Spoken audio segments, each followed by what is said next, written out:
ये किताब आप किन लोगों तक पहुंचाना चाहती हैं, किस क्लास तक? क्योंकि सभी तो इसको अफोर्ड नहीं कर सकते, क्योंकि पिक्चर इसमें इतनी है। इसके अलावा आ,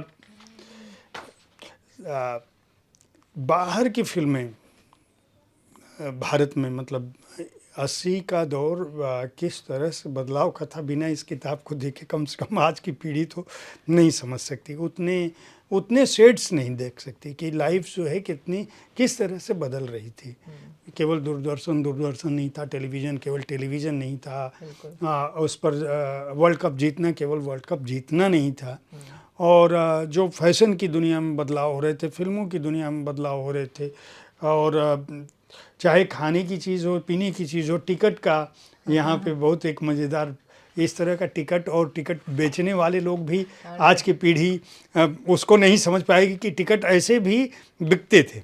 और ड्रेस सर्कल में बालकनी के आगे के, और वो पतले पतले एकदम पतले से कागज़ जैसे वो शीट होते थे, और रंग बिरंगे होते थे। उस टाइम पे उनके कलर भी इतने ब्राइट थे और रंग बिरंगे थे, जो आजकल की टिकट एक सफ़ेद के ऊपर प्रिंट की हुई काले अक्षरों से होती है। मैं ये जानना चाहता हूँ कि आप कुलभूषण खरबंदा जी से कुछ ज़्यादा प्रभावित हैं, क्योंकि आपने बाकी किसी को, हर आदमी को सामान्य तौर पर रखा, लेकिन उनके लिए एक पूरा पेज डेडिकेट किया उनके डायलॉग के साथ। इसमें सिर्फ एक विजुअल अपील थी, क्योंकि जब वो ये मूवी आई थी शान, तो एक उनका जो एक लुक था पूरा, उनका जो सिर का खोपड़ी का मोगाम्बो तो नहीं, शान का था ये। शान का। तो ये पूरा जो उनका सिर का शेप था वो बड़ा इफ़ेक्टिव था उस टाइम पे। तो उनका जो फेस लिया वो इसलिए लिया था क्योंकि वो, आप अगर इस पे बाल लगा दिए जाएंगे तो उसका वो इफ़ेक्ट नहीं आएगा। तो ये वजह ये थी। वजह थी, इसमें तो बड़ा क्रिएटिव बाकी इंटेंट सारे था डायलॉग जो, उस अच्छा इस टाइम। तरह के डायलॉग मुझे लगता है, मैं चाहूँगा कि इसको आप ये जो जितने खलनायकों वाले डायलॉग हैं इनको जो थोड़ा पढ़ के बताइए कि ये उस टाइम पे डायलॉग भी इतने अजीब अजीब थे। यहाँ से शुरू करिए, मोगाम्बो खुश हुआ। मोगाम्बो खुश हुआ, ये तो था। अजीब जानवर है, कितना भी खाए भूखा ही रहता है। ये अमरीश पुरी का ही डायलॉग था, ये शान का था। जब वो मगरमच्छ के वहाँ पे फेंक देते थे, जब किसी को गुस्सा आता था तो कोई विलन थे तो उसमें वो एक वो खुल जाता था और उसमें फेंक देते। आजकल के टाइम पे आप सोचो ऐसी चीज़ें तो लड़के हंसेंगे अभी उनको कहा जाए। की कर देंगे। ऐसी मौत मारेंगे कि एक बार मौत ही यकीन मौत से ही पसीना, मौत को भी पसीना आ जाएगा। तो ये डायलॉग थे वो बहुत ही ओवर द टॉप थे।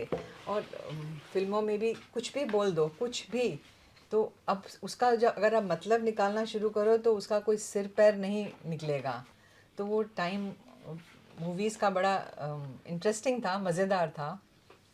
अमिताभ बच्चन को पता है कि ऐसी कोई किताब आई है जिसमें उनको महत्वपूर्ण ढंग से उनके, अमिताभ बच्चन के बिना तो किताब हो नहीं सकती थी, चाहे वो 80 हो, 70 हो या 2000 हो। तो वो तो 80 में, जबकि उनका इतना अच्छा टाइम नहीं था उसके हिसाब से तो, लेकिन कोई किताब नहीं हो सकती फिल्म में जिसमें और श्रीदेवी और ये ऋषि कपूर, ऋषि कपूर, ये जीनत अमान, तो ये कुमार गौरव, हाँ, तो आपने ये तो किसी को छोड़ा नहीं। ये तो 80 से, लेकिन मुझे लगता है 80 से पुराने वाले लोग हैं, या आपको फिल्में दोबारा देखी हैं इसलिए याद? नहीं नहीं, ये तो ये सारी फिल्में सारी 80 की ही हैं। उस टाइम पे लव स्टोरी आई थी, कुमार गौरव संजय दत्त का लॉन्च रॉकी में, लव स्टोरी में उसी टाइम पे हुआ था। तो ये पिक्चरें सारी फिल्में उसी टाइम की हैं। तो हीरो हो सकते हैं पहले, लेकिन फिल्में सारी उसी फिल्में टाइम सारी पे, उसी समय की। हाँ बिल्कुल। ये कॉमिक्स की दुनिया, सी कॉमिक्स उस टाइम पे कितनी, एक तो फिजिकल थी, तो और इतनी कलरफुल थी। और आपको कॉमिक्स का टाइम फिक्स होता था, आपको महीने के अंदर फोर्टनाइटली है या मंथली है या वीकली है, तो आप उस कॉमिक्स का इंतज़ार करते थे। बाहर से टिंटिन आती थी, कोई बाहर से आता था तो आपको गिफ्ट मिलता था। इंद्रजाल कॉमिक्स, आई थिंक हमने तो सारी की सारी माइथोलॉजी हिस्ट्री सारी अमरचित कथा से सीखी है। उस टाइम पे अमरचित कथा के से हमें ये सब सीखने को मिलता था। अब तो कहीं से भी कोई देख ले तो कॉमिक्स एक्सचेंज करते थे, कॉमिक्स पे नाम लिखा जाता था, लाइब्रेरी होती थी जहाँ से आप कॉमिक्स एक दिन के लिए किराए पे लेके आते थे, 25 पैसे एक दिन के, 50 पैसे 2 दिन के। तो कॉमिक्स एक दूसरे को देना लेना, शेयर करना, ये बहुत कॉमन था उस टाइम पे 80 में। आपने अमीन सयानी साहब को बहुत शिद्दत से याद किया है। बहुत ज़्यादा, क्योंकि मैं रेडियो बहुत सुनती थी, बहुत सुनती थी रेडियो। तो और ऑफ कोर्स वो तो एक आइकॉन है उसके, बट रेडियो एक छोटा सा ट्रांजिस्टर होता था, सबसे छोटा वाला, जिसका एरियल बाहर निकाल दिया जाए, किसी एंगल पे चलता था, किसी पे नहीं चलता था। और उस टाइम पे बहुत सारे प्रोग्राम आते थे। एक रात के टाइम भी आता था कहानियों वाला, हवा महल, जिसमें कोई कहानियाँ सुनाई जाती थी। और इनफैक्ट अभी इन दिनों में भी एक नीलेश मिश्रा का प्रोग्राम आता है, तो वो यादों का इडियट बॉक्स। तो वो कोविड के टाइम में, मुझे ज़्यादा पता नहीं था, ये कोविड के टाइम पे मैंने सुनना शुरू किया।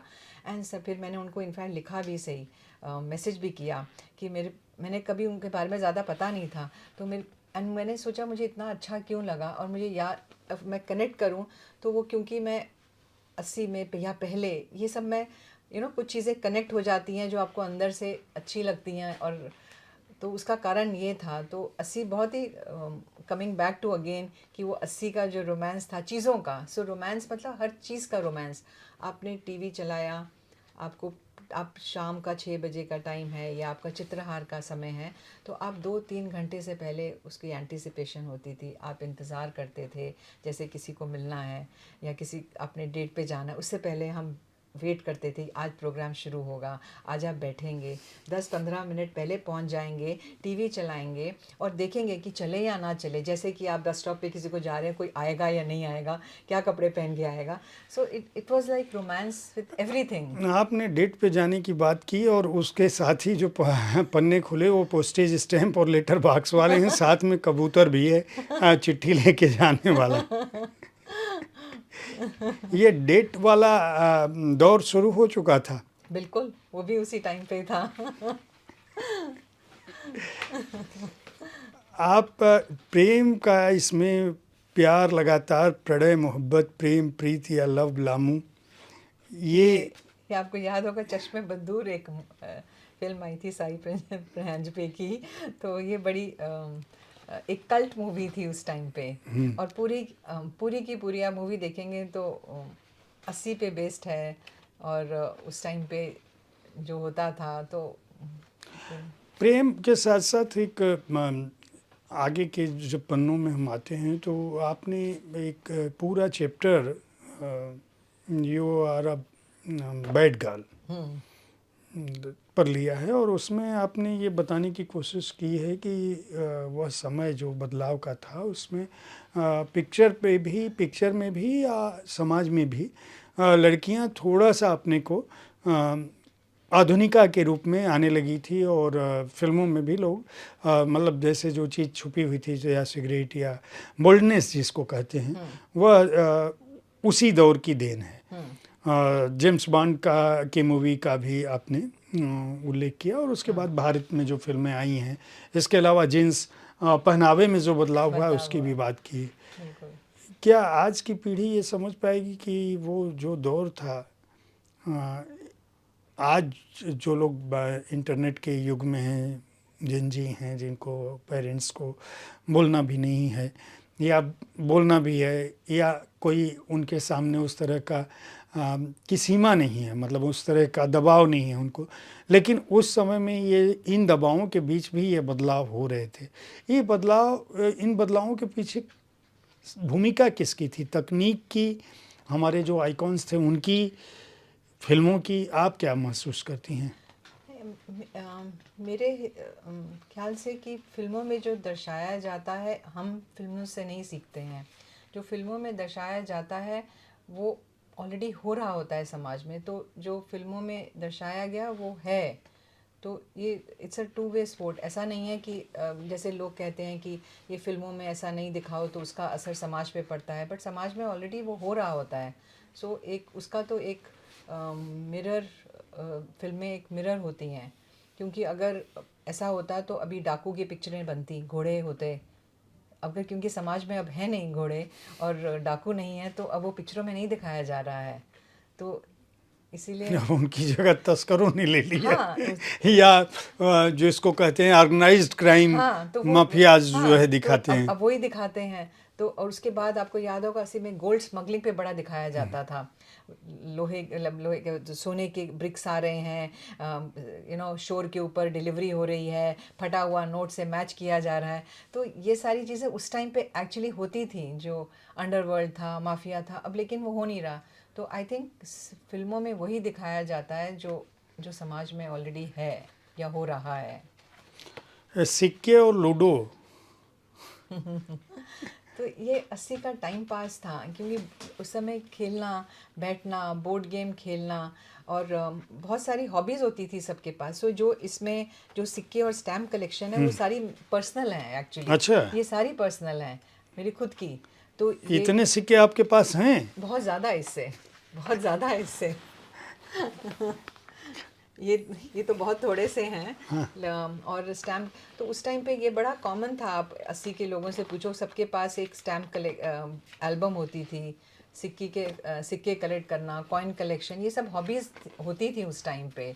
जो आजकल के जेंजी, क्योंकि वो सिक्के किसी के पास सिक्के ही नहीं है, तो कलेक्ट क्या करेंगे?